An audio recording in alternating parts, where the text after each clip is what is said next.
जनपद गाजीपुर के कटरिया गांव की बेटी निशा विश्वकर्मा की मौत पर सियासत जारी है। अखिलेश यादव के निर्देश पर दोबारा सपा का डेलीगेशन पीड़ित परिवार से मिलने कटरिया गांव पहुंचा। पिछली बार की तरह इस बार ईंटा पत्थर नहीं चले, लेकिन मीडिया को पूरी तरह दूर रखा गया। डेलीगेशन के सदस्यों ने पीड़ित परिवार का हाल जाना और 5 लाख रुपए की आर्थिक मदद सौंपी। 4 सदस्यीय प्रतिनिधिमंडल का नेतृत्व पूर्व कैबिनेट मंत्री और राष्ट्रीय सचिव रामाश्रय विश्वकर्मा ने किया। टीम में विधायक जयकिशन साहू, महिला सभा की राष्ट्रीय अध्यक्ष सीमा राजभर और राष्ट्रीय सचिव रीता विश्वकर्मा भी शामिल रहीं। रामाश्रय विश्वकर्मा ने कहा कि निशा के परिजन समाजवादी पार्टी के राष्ट्रीय अध्यक्ष अखिलेश यादव से मिलना चाहते हैं। उन्होंने यह भी आरोप लगाया है कि इस मुद्दे को लेकर भ्रम फैलाया जा रहा है, जबकि वास्तविक यह है कि परिवार सीधे मुलाकात की इच्छा रखता है। मुलाकात के दौरान परिजनों ने दोषियों के खिलाफ सख्त कानूनी कार्रवाई की मांग दोहराई है। प्रतिनिधिमंडल ने दावा किया है कि परिवार न्याय चाहता है और मामले में पारदर्शी जांच की आवश्यकता है। समाजवादी पार्टी के राष्ट्रीय अध्यक्ष माननीय श्री अखिलेश यादव जी ने कटरिया के विश्वकर्मा परिवार को, जिनकी बेटी निशा विश्वकर्मा की पिछले दिनों हत्या कर दी गई थी, उनके परिवार को 5 लाख रुपए की आर्थिक मदद देने का काम किया था। और माननीय राष्ट्रीय अध्यक्ष जी के निर्देश पर समाजवादी पार्टी का प्रतिनिधिमंडल, जिसमें हम हैं, विधायक जयकिशन साहू जी हैं, महिला सभा की राष्ट्रीय अध्यक्ष आदरणीय सीमा राजभर जी हैं और रीता विश्वकर्मा जी, चारों लोग आर्थिक सहायता चेक लेकर के 5 लाख रुपए का पीड़ित परिवार के पास गए।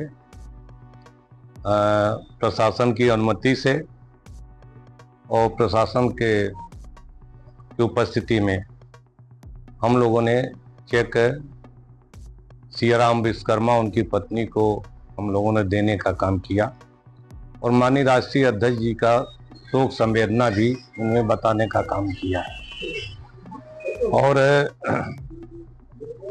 उनसे बात भी किया है।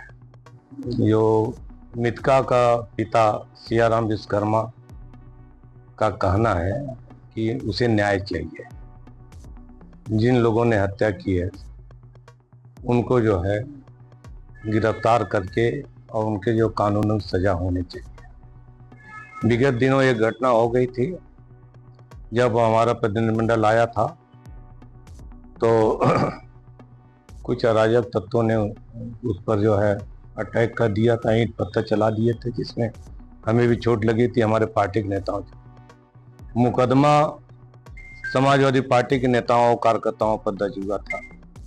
तो हमारा प्रतिनिधिमंडल ने डीआईजी, जिलाधिकारी और पुलिस अधीक्षक तीनों को संयुक्त रूप से एक ज्ञापन दिया है और उसमें ये जो है अनुरोध किया गया है कि जो निर्दोष समाजवादी पार्टी के नेताओं कार्यकर्ताओं पर मुकदमे लगाए गए हैं उसको समाप्त किया जाए और जो निर्दोष लोगों को जेल भेजा गया है उनको जो है वहां से छोड़ने का काम किया जाए।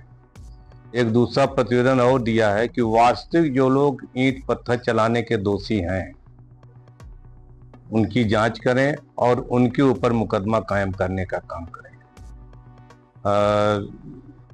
पूरी घटना की रिपोर्ट ली है, ज्ञापन भी दे दिया है और संपूर्ण रिपोर्ट हम लोग जाकर के पार्टी के राष्ट्रीय अध्यक्ष माननीय श्री अखिलेश यादव जी को देने का काम करेंगे। प्रतिनिधिमंडल ने मौके पर मौजूद डीआईजी, पुलिस अधीक्षक और जिलाधिकारी से मुलाकात कर 3 मांगे रखी हैं।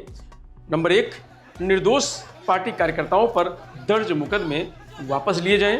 नंबर 2, गिरफ्तार नेताओं और कार्यकर्ताओं को रिहा किया जाए। 3, वास्तविक पत्थरबाजी करने वालों की पहचान कर कार्रवाई की जाए। गाजीपुर जिले के करंडा थाना क्षेत्र के कटरिया गांव में हुई घटना को लेकर पुलिस उपनिरीक्षक वैभव केश ने मंगलवार को वीडियो बयान जारी किया है। उन्होंने मामले के तथ्यों को स्पष्ट करते हुए आम जन से अपील की है कि किसी भी प्रकार की अफवाहों पर ध्यान न दें और केवल आधिकारिक सूचनाओं पर ही विश्वास करें। देखिए, जनपद गाजीपुर में कानून व्यवस्था की स्थिति पूर्णतः सामान्य है। एहतियात के तौर पे धारा 163 बीएनएसएस के अंतर्गत निषेधाज्ञा लागू है। कानून व्यवस्था में किसी प्रकार का कोई धरना प्रदर्शन या कोई कैंडल मार्च या कोई भी इस तरीके का प्रोसेशन अलाउड नहीं है और ना ही कोई प्रोसेशन इस तरीके का अभी तक हुआ है। कुछ व्यक्तियों ने और कुछ संगठनों ने आपराधिक मंतव्य परिलक्षित करते हुए भ्रामक सूचनाएं सोशल मीडिया पर चलाई थी, जिसमें एफआईआर पंजीकृत की गई हैं। अभी तक कुल 6 एफआईआर पंजीकृत हुई हैं। ये 6 एफआईआर प्राइवेट हैंडल्स के खिलाफ भी हैं और कुछ राजनीतिक हैंडल्स के खिलाफ भी हैं। टोटल 16 लोगों के विरुद्ध ये एफआईआर है। इनमें आवश्यक वैधानिक कार्रवाई जो है वो की जा रही है और मैं स्पष्ट करना चाहूँगा कि सब लोगों को वेरीफाइड जो इन्फॉर्मेशन है, सत्यापित जो इन्फॉर्मेशन है, वो ही चलानी चाहिए, उसी के संबंध में ही वक्तव्य देने चाहिए।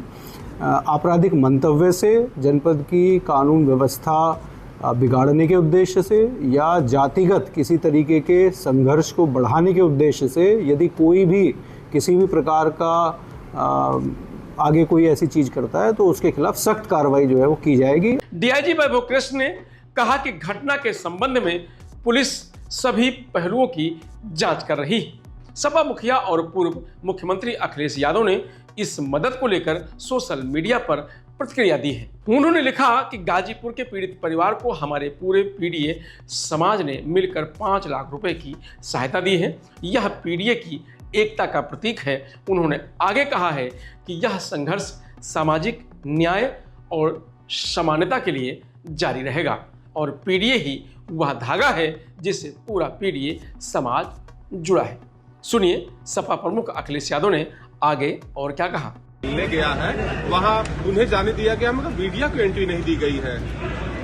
वो मीडिया वाले जाने, ये सरकार अलग तरह की है, कभी मीडिया वालों को नहीं, कभी दल वालों को नहीं। लेकिन मुझे खुशी इस बात की कि हमारा डेलीगेशन उस परिवार से मिला और उस परिवार की जो हम मदद करना चाहते थे,